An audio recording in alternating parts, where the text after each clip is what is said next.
पांचवी कक्षा के प्यारे विद्यार्थियों, आज हम अपना पाठ 5 पढ़ेंगे, जिसका शीर्षक है जहाँ चाहा वहाँ रहा।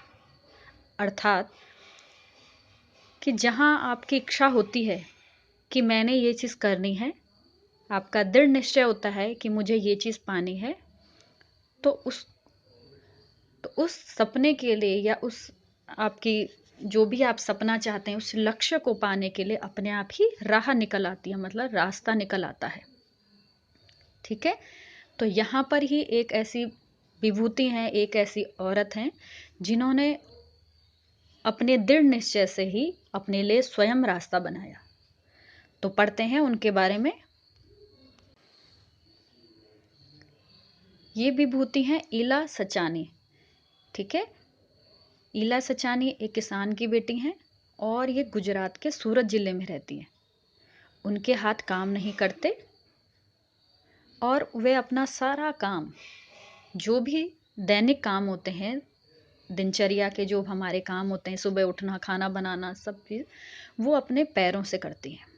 वो पैरों से ही अपने बाल बनाती हैं और फल सब्जी काटना, तमाम जितने भी घरेलू काम होते हैं वो सारे काम वो अपने पैरों से करती हैं।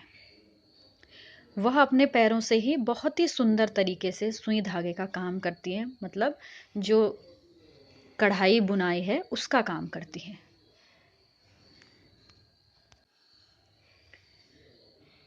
मखमली धोती का बादामी रंग खिल उठा था। मखमली मतलब मखमल एक कपड़ा होता है, उसकी वो जो है बादामी रंग का है। तो वो क्यों खिल उठा है? किनारों पर कसूती के टांकों से पिरोई हुई बेल थी, इसलिए उभरा क्योंकि उसमें जो क्या था, उसके जो किनारे थे उन पे क्या कर रखा था, जो कढ़ाई थी वो करी हुई थी। कसूती के टांकों से, जो धागा होता है कसूती के टांकों से क्या कर रखा था, टांकों मतलब जो हाथ की सिलाई होती है, एक के बाद एक सिलाई करते रहना, टांके मार। ठीक है, उनसे क्या बना रखी थी, बेल बना रखी थी। बेल का मतलब है, बेल होती है जो एक दूसरे से जुड़ी हुई होती है और अंतिम छोर तक चली हुई होती है। ठीक है, जैसे आप चित्र में देख रहे हैं कि एक कोने से जुड़ी हुई रहती है, फिर दूसरे कोने तक जुड़ी हुई रहती है, पूरी कनेक्ट रहती है एक दूसरे से, तो उसको कहते हैं बेल। पल्लू पर भरवा टाँके, भरवा मतलब जो पल्लू मतलब जो जैसे आपने देखा एक साड़ी का पल्ला होता है, उस पर क्या कर रखा था, भरवा टाँके। भरवा टाँके मतलब पूरे धागे से जो डिज़ाइन होता है, कोई सा भी डिज़ाइन, उसको पूरे धागे से भर देते हैं, उसको कहते हैं भरवा टाँके। अपना कमाल दिखा रहे थे। सुनहरे रुपहले बेल बूटों से जान आ गई थी। बेल बूटे वही मैंने बताया ना आपको, जो बेल होती है, जैसे बेल आप देखते हैं, लौकी की बेल, कद्दू की बेल क्या होती है, जुड़ी हुई रहती है पूरी और बहुत दूर तक फैली रहती, तो ऐसी बेल हो उसने बना रखी थी। और वो किस में बना रखी थी, मखमल के कपड़े पे। इन बेल बूटों को सजाया था ईला सचानी ने। ईला की हिम्मत की अनोखी मिसाल है ये कढ़ाई के नमूने। अनोखी मतलब एक अलग ही तरह की, और मिसाल मतलब जो अपने आप में ही एक वो हो, मिसाल मतलब ऐसा होना ही मुमकिन ना हो, जो कोई कर ही नहीं सकता, अपने आप में एक मिसाल हो। ठीक है, तो ऐसे उसने कढ़ाई के नमूने बना रखे थे। जैसे आप चित्र में देख रहे हैं कि टाँका जो होता है हाथ की सिलाई के, कई तरह के उसमें टाँके होते हैं। पहला है जैसे मछली का टाँका, भरवा टाँका, जिसमें सारा भर देते हैं, उल्टी बखिया, धागे को उल्टा उल्टा चलाते हैं, जंजीर टाँका। ठीक है, तो ऐसे कई तरह के टाँके होते हैं जिनसे कपड़े में, विभिन्न कपड़ों में कलाकारी की जाती है। जैसे यहाँ पर है काशीदाकारी, चिकनकारी। चिकन के कपड़े में जब जो कढ़ाई होती है उसको चिकनकारी कहते हैं। ठीक है, और काशीदाकारी एम्ब्रॉयडरी, जैसे आप कई कपड़ों पे देखते हैं, कॉटन में है, सिल्क में है, कई कपड़ों में आप क्या देखते हैं, कढ़ाई देखते हैं, तो उसको कहते हैं काशीदाकारी। तो अभी हमने पढ़ा कि जो ईला की हिम्मत है, हिम्मत क्यों, क्योंकि उसके जो हाथ थे वो काम नहीं करते थे, वो अपना सारा काम अपने पैरों से करती थी, इसीलिए उसकी जो हिम्मत थी वो अनूठी मिसाल है। अनूठी मतलब बिल्कुल ही अद्भुत, जो कोई कर ही नहीं सकता ऐसा काम, और मिसाल का अर्थ है ऐसा उदाहरण हुआ ही नहीं है, अपने आप में वो उदाहरण थी। ठीक है, तो उसने अपने आप में, क्योंकि हम हाथ से ही पहले कढ़ाई करना बहुत मुश्किल होता है, और फिर उसने उस हाथ ना होकर भी अपने पैरों से कढ़ाई करी, तो ये अपने आप में एक अनूठी मिसाल थी। 26 साल की ईला गुजरात के सूरत में रहती है। गुजरात तो आप जानते ही हैं। ठीक है, तो वहाँ के वो सूरत ज़िले में रहती है। उनका बचपन अमरेली ज़िले के राजाकोट गांव में अपने नाना के यहाँ बीता। सांझ होते ही, सांझ मतलब शाम होते ही, मोहल्ले के बच्चे घरों से बाहर आ जाते खेलने के लिए। ठीक है, कुछ मिट्टी में आड़ी तिरछी लकीरें खींचते, कुछ कनेर के पत्तों से पीपटी बजाते। जो कनेर के पत्ते हैं, जैसे यहाँ जो पीला फूल है कनेर का, उसकी जो पत्तियाँ होती है उससे पीपरी बजाते हैं। ठीक है, मतलब वो जैसे उसे बजाते हैं तो आवाज़ आती है, जैसे प्याज के पत्ते होते हैं उनसे भी बनाई जाती है पीपरी। कुछ गिट्टे खेलते, गिट्टे जो 5 पत्थर होते हैं उनसे गिट्टे खेलते हैं, जैसे यहाँ पे लड़की खेल रही है। कुछ इधर उधर के टूटे फूटे घड़ों के टीकरे बटोर कर पिट्ठू खेलते। पिट्ठू एक के ऊपर एक, फिर उसके ऊपर दूसरा, तीसरे ऊपर तीसरा, ऐसे पिट्ठू, उनसे पिट्ठू खेलते थे। और जो घड़ों के टीकरे का मतलब है, जो घड़ा, टूटा हुआ घड़ा होता है, उसके जो मिट्टी के टुकड़े जो बचे हुए थे या कहीं आसपास गिरे हुए, तो उनसे क्या करते थे, वो पिट्ठू खेलते थे। एक के ऊपर एक, एक के ऊपर फिर एक, बहुत ऊंचा सा मीनार जैसा बना देते हैं और फिर उसको बॉल से मारते हैं। तो बच्चे क्या करते, इधर उधर के टूटे फूटे घड़ों के जो टुकड़े थे उनको इकट्ठा कर कर उससे पिट्ठू खेलते। जब इन खेलों से उनका मन भर जाता तो पेड़ की डालियों पर झूला डालकर ऊंची ऊंची पेंगे लेते। पेंगे मतलब बहुत आगे आगे दूर तक झूला झूलते और ऊंचे स्वर में एक साथ साथ गाना गाते। कच्चे नीम की निबोरी, सावन जल्दी आयो रे। ईला गाने में तो उनका साथ देती, पर उनके साथ पेंगे नहीं ले पाती। पेंगे क्यों नहीं ले पाती थी? क्योंकि रस्सी पकड़ने को हाथ बढ़ाती, मगर हाथ तो उठते ही नहीं थे। वह चुपचाप एक किनारे बैठ जाती। मन ही मन सोचती, मैं भी ऐसा कुछ क्यों नहीं कर पाती हूँ। बच्चे भी चाहते कि ईला किसी न किसी तरह तो उसके साथ खेल सके। कभी कभार वह पकड़म पकड़ाई और विष अमृत के खेल में शामिल हो जाती।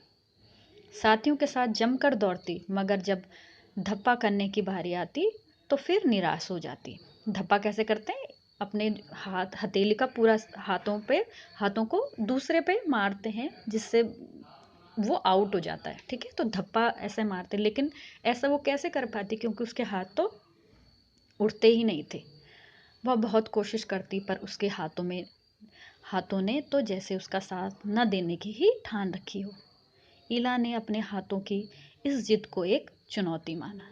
तो देखिए बच्चों, जब भी हमारी कोई कमज़ोरी होती है तो हम क्या करते हैं, निराश हो जाते हैं। ठीक है, हार मान लेते हैं। लेकिन यहाँ पर जो ईला ने क्या किया, जो उसकी कमज़ोरी थी उसने उसको ही चुनौती माना। उसने कहा, नहीं, मैं इसका सामना करूँगी। ठीक है, तो यही हमारी हमेशा एक विशेषता होनी चाहिए कि सुख दुख तो हमेशा आएंगे। ठीक है, लेकिन दुख में हमें हमेशा निराश नहीं होना है, हमें हार नहीं मानना। हमने क्या करना है, उसको एक चुनौती मानना है। ठीक है, और उससे आगे बढ़ना है। उसने वह सब अपने पैरों से करना सीखा जो हम हाथों से करते हैं। दाल भात खाना, दूसरों के बाल बनाना, फर्श बुहारना मतलब फर्श को धोना, साफ करना, कपड़े धोना, तरकारी काटना, तरकारी मतलब सब्जी को काटना, यहाँ तक कि तख्ती पर लिखना भी। तख्ती मतलब पहले जब स्कूल हुआ करता था तो एक लकड़ी की स्लेट होती थी, तख्ती करके ऐसे तख्ती होती थी लकड़ी की, लकड़ी का जो पूरा बना होता था, और उसमें क्या करते थे, लिखते थे। ठीक है, इसके बाद स्लेट भी आई जिससे चौक से लिखाते थे, खड़िया से लिखते थे। लेकिन तख्ती जो थी बहुत पहले की थी। इसमें क्या करा, इसमें भी उसने अपने पैरों से लिखा, लकड़ी की ये बनी होती थी। उसने एक स्कूल में दाखिला ले लिया। दाखिला मतलब एडमिशन ले लिया। दाखिला मिलने पर भी उसे परेशानी हुई। क्यों परेशानी हुई? क्योंकि जो भी सामान्य, जहाँ पर सामान्य बच्चे पढ़ते हैं, मतलब जिनके सारे, उनके सारे शरीर के अंग सारे बराबर काम करते हैं, तो वहाँ पर उन बच्चों को आसानी से मिल जाता है। लेकिन जिन बच्चों का थोड़ा सा भी कहीं पर कोई शरीर का कोई अंग काम नहीं करता है, तो उसको उसको जो एडमिशन या दाखिला मिलने में थोड़ी मुश्किल आती है, क्योंकि फिर उस बच्चे को एक विशेष ध्यान देना पड़ता है, तो फिर इसलिए थोड़ा मुश्किल आती है। कहीं तो उसकी सुरक्षा को लेकर चिंता थी, कहीं उसके काम की करने की गति को लेकर, कि जब उसके हाथ ही नहीं है तो काम कैसे करेगी, पीछे रह जाएगी। तो फिर इसीलिए वहाँ पर भी दिक्कत आई। किसी काम को तो वह इतनी फुर्ती से कर जाती थी कि देखने वाले दंग रह जाते थे। दंग मतलब बिल्कुल आश्चर्यचकित हो जाते थे कि, पर किसी किसी काम में थोड़ी बहुत परेशानी आती थी। वह परेशानियों के आगे घुटने टेकने वाली नहीं थी। उसने 10वीं तक की पढ़ाई करी। वह 10वीं की परीक्षा पास नहीं कर पाई। इला को यह मालूम न था कि परीक्षा के लिए उसे अतिरिक्त समय नहीं मिल सकता है। उसे ऐसे व्यक्ति की सुविधा भी मिल सकती थी जो परीक्षा में उसके लिए लिखने का काम कर सके। जो जितने भी ऐसे बच्चे होते हैं, इनके लिए एक विशेष स्कूल होता है, वहाँ पर वो पढ़ते हैं। अब तो कई जगह पर ऐसा है कि वो बच्चे सामान्य बच्चों के साथ भी पढ़ते हैं। ठीक है, तो ऐसे बच्चों को क्या, जब भी परीक्षाएं होती हैं, तो वो क्योंकि हाथ से लिखने में सक्षम नहीं थी, तो ऐसे बच्चों के लिए क्या किया जाता है, वो बोलती रहती है और जो दूसरा व्यक्ति होता है वो लिखता रहता है। उनको एक एग्ज़ाम परीक्षा देने के लिए एक विशेष तरह की सुविधा दी जाती है। ठीक है, उसमें वो जो ऐसे बच्चे होते हैं वो खुद बोलते रहते हैं और दूसरा व्यक्ति लिखता रहता है। ऐसे बच्चों के साथ कई तरह की उनको सुविधाएं दी जाती हैं ताकि वो अपना ज्ञान जो है वो अर्जित कर सकें। यह जानकारी ईला को समय रहते मिल जाती तो कितना अच्छा रहता। उसको ये सब जानकारियां नहीं थी, इसीलिए वो परीक्षा पास नहीं कर पाई। उसे इस बात का दुख है, पर यहाँ आकर सब कुछ खत्म तो नहीं हो जाता ना, क्योंकि ज्ञान अर्जित करना ही, क्योंकि उसको वो ही मेन नहीं होता कि वो डिग्री लेना ही मेन नहीं होता, लेकिन आप कितना आपके अंदर ज्ञान है, कितनी आपके अंदर कलाकारी है। इसीलिए उसने क्या किया, वो परीक्षा में पास भी नहीं हुई, लेकिन उसने दूसरा क्षेत्र चुना फिर अपनी प्रतिभा को दिखाने के लिए। उसकी माँ और दादी काशीदाकारी करती थी। काशीदाकारी मैंने बताया एम्ब्रॉयडरी या कढ़ाई करना। वह उन्हें सुई में रेशम पिरोने से लेकर बूटियाँ उकेरते हुए देखती। बूटियाँ मतलब कढ़ाई, उसमें जो सितारे लगाते हैं रेशम के धागे पे सितारे, तो वो सब उकेरती मतलब उसको बनाती थी। न जाने कब उसने काशीदाकारी करने की ठान ली। यह भी उसने अपने पैरों के अंगूठों का सहारा लिया। यहाँ उसने अपने पैरों के अंगूठे से दोनों अंगूठों के बीच सुई थामकर, कच्चा रेशम पिरोना कोई आसान काम नहीं था। ठीक है, सुई कितनी बारीक होती है, लेकिन फिर भी उसने दोनों अंगूठों के बीच में क्या किया, सुई को थामा, और उससे उसने क्या किया, पर कहते हैं ना, जहाँ चाहा वहाँ रहा। उसके विश्वास और धैर्य ने कुदरत को भी झुठला दिया।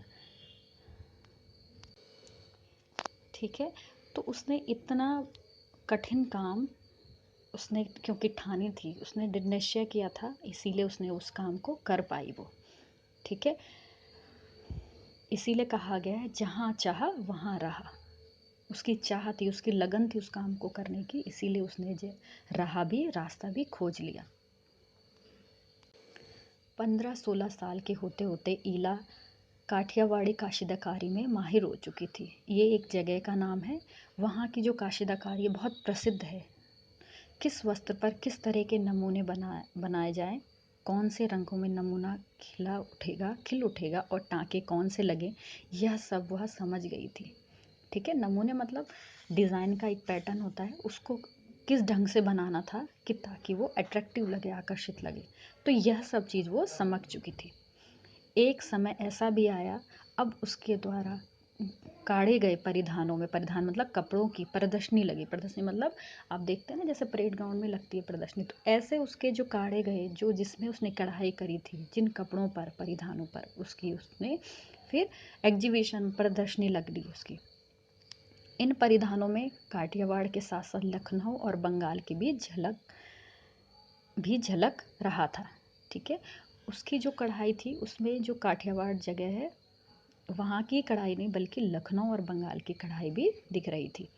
इला ने काठियावाड़ी टाँकों के साथ साथ और कई टाँके भी इस्तेमाल किए थे।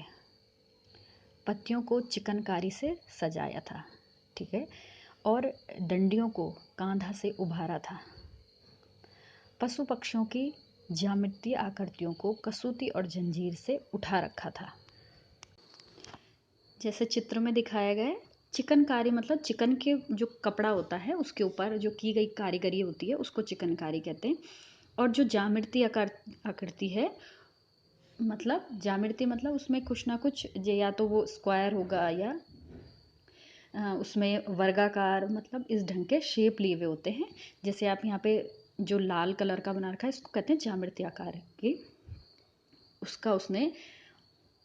उसको जो धागा है उससे उसने उसको उठा रखा था। पारंपरिक डिज़ाइनों में यह नवीनता सभी को भाई। पारंपरिक मतलब जो ट्रेडिशनल डिज़ाइन थे उसने एक नयापन लेके आया। तो यह जो उसका नयापन था, जो पारंपरिक डिज़ाइन थे, इसको सभी ने उसको पसंद किया। इला के पाँव अब रुकते नहीं हैं, आँखों में चमक, ओंठों पर मुस्कान और अनूठा विश्वास लिए वह सुनहरी रूपहली बूटियाँ उकेरते थकती नहीं है। ठीक है, अनूठा मतलब अनोखा ही, अपना जिसका कोई दूसरा नहीं हो, बिल्कुल बेमिसाल, ऐसे उसने अब विश्वास लिए। अब क्या कर रही है, वो रुकती नहीं है, हर समय अपने जो उसके सुनहरे रूपहली बूटियाँ हैं उनको उकेरती रहती, मतलब उनको बनाती नहीं है, और वो अब थकती भी नहीं है। ठीक है, तो ये एक प्रेरणादायक कहानी है जिससे हमें कुछ ना कुछ ज़रूर सीखना चाहिए।